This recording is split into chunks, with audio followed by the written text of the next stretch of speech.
Ça pas chez nous, une présentation de location FGL Style, Meubles André Beaulieu, Pierre Lefebvre Toyota et Richardson International Limité.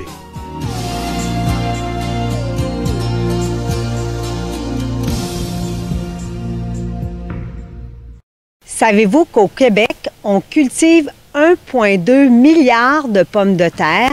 Parmi les 609 producteurs, on compte Laurent Decelle qui, à Saint-Aimé, cultive plusieurs variétés de pommes de terre gastronomiques destinées aux consommateurs, oui, mais aussi aux restaurateurs. Bonjour Laurent. Bonjour Annie. Merci de nous accueillir ici. Bien, ça fait plaisir. Alors raconte-moi comment tu es devenu cultivateur de pommes de terre.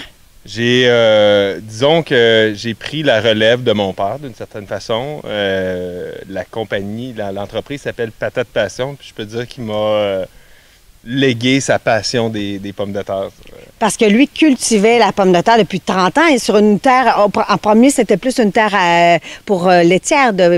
À l'origine, la ferme ici, je pense que c'était une ferme laitière à l'origine, mais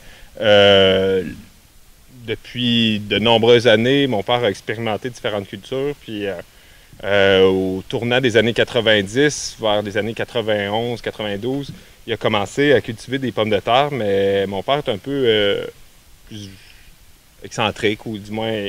Peut-être rebelle aussi. Oui, un peu. Puis je pense qu'il s'est intéressé à d'autres variétés de pommes de terre que celles qui étaient cultivées plus généralement au Québec, là. Parce que c'est ça, celle que les gens connaissent, c'est quoi les plus connues à l'origine, les gens ils achetaient de la pomme de terre blanche, rouge ou jaune. C'était pas mal les trois grosses variétés, puis les gens ne connaissaient pas nécessairement les noms des variétés. Aujourd'hui, on voit de la Rossette, on voit de la Yukon Gold, des choses comme ça à l'épicerie. C'est déjà des variétés qui sont dans l'imaginaire, les gens les connaissent. Mais toutes les variétés qu'on a, c'est pas des variétés que les gens ont l'habitude d'entendre parler. Puis c'est ça, Laurent. Toi, cette année, tu en as cultivé combien? J'ai mis en terre 31 variétés différentes. Il y en a beaucoup qui c'est à titre un peu plus expérimental. On veut développer ces variétés-là, tester auprès du marché, voir l'intérêt. Puis s'il n'y a pas d'intérêt, bien, ils peuvent être abandonnés comme d'autres variétés. S'il y a un intérêt marqué, je vais essayer de les multiplier pour... On commence par les plus populaires là, du public et des restaurateurs. Oui. Celles qui ont du goût, qui se retrouvent dans l'assiette des grands restaurants, c'est lesquelles? Bien, la plus connue des pommes de terre gastronomiques, c'est la rate.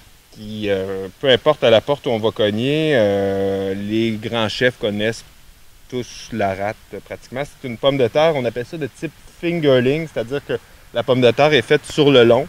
On a d'autres variétés de pommes de terre que cet aspect-là, par exemple celle-ci, la German Finger, ou encore là, la Papa Cacho, c'est assez impressionnant. Là. Ben oui, puis raconte-moi ça, elle a une histoire, cette patate-là. Là. Ils ont tous une histoire, les patates. On n'appelle pas ça patate passion pour rien. Je pourrais vous conter l'histoire de chacune des variétés, mais la Papa Cacho, c'est une pomme de terre qui s'apparente davantage aux espèces de pommes de terre péruviennes, ou du moins les pommes de terre originent tous du Pérou. C'est le peuple Inca à l'origine qui a cultivé ce légume-là, qui a comme inventé la pomme de terre. C'était il y a 8000 ans auparavant. Oui, ça fait longtemps que ça se développe. 8000 ans. Eux ont développé une panoplie de variétés différentes.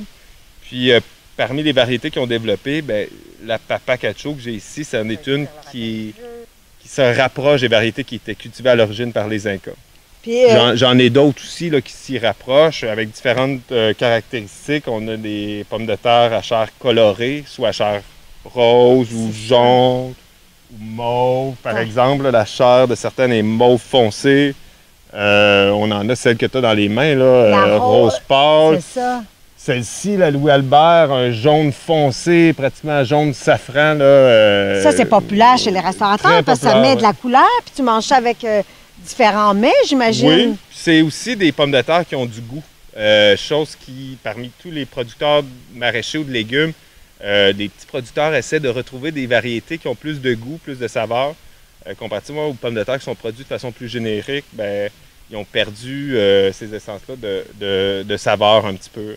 Donc, ça reste des pommes de terre, là, je veux dire, ça n'a pas des goûts flyés plus qu'il faut, mais c'est plus goûteux, c'est plus nutritif. C'est pour ça c'est populaire. Mais on regarde juste Belle de Fontané, Louis Albert, ça a une connotation aristocratique à la limite. Puis oui. Il y en a une, il y a une connotation que ton père est allé chercher en France.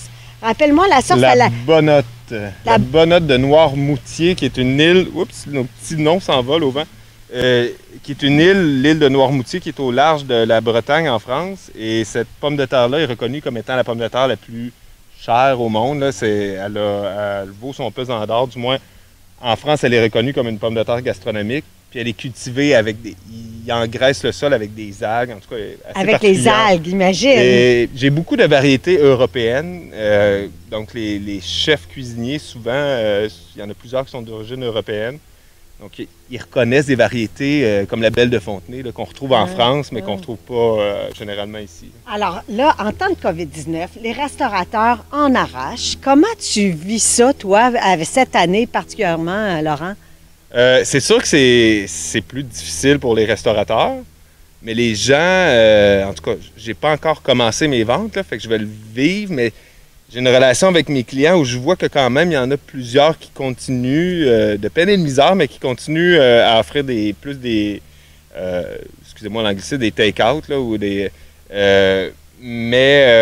écoute, on va s'adapter en conséquence, on va voir comment...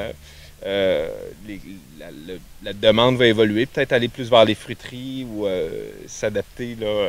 Mais il y a des restaurateurs aussi qui s'adaptent aux conditions changeantes. Qui tirent bien leur épingle du jeu. Dans les circonstances. Alors, c'est avec eux que tu vas faire affaire. Ça reste à voir. On va le découvrir cette année. On verra bien. Et en terminant, on est allé un peu plus tôt pour le reportage. Comment ça se cueille ta pomme de terre ici même? C'est particulier. C'est des pommes de terre qui ont des formes qui sont différentes d'une grosse pomme de terre ronde. Donc, la machinerie n'est pas toujours adaptée pour ramasser des pommes de terre avec une forme comme celle-ci. On a une machinerie qui est adaptée, mais qui fait en sorte qu'on se doit de ramasser en partie à la main dans le champ, en ramassant les patates qui sont sorties de terre, puis en les posant directement dans des bacs. Donc, c'est à l'ancienne d'une certaine façon. Mais on travaille l'année prochaine à acheter une machine italienne pour essayer de mécaniser davantage la récolte. Là. Donc, tranquillement, pas vite, on va arriver à avoir une méthode gagnante pour être capable de récolter des pommes de terre. Puis pour les projets, as-tu dans 5 ans envisagé quelque chose d'autre pour les 5-6 prochaines années ou tu vas... Je vais une année à la fois, puis je ne veux pas aller trop vite, je ne veux pas trop grossir. Je reprends les rênes de mon père, mais tranquillement, pas vite.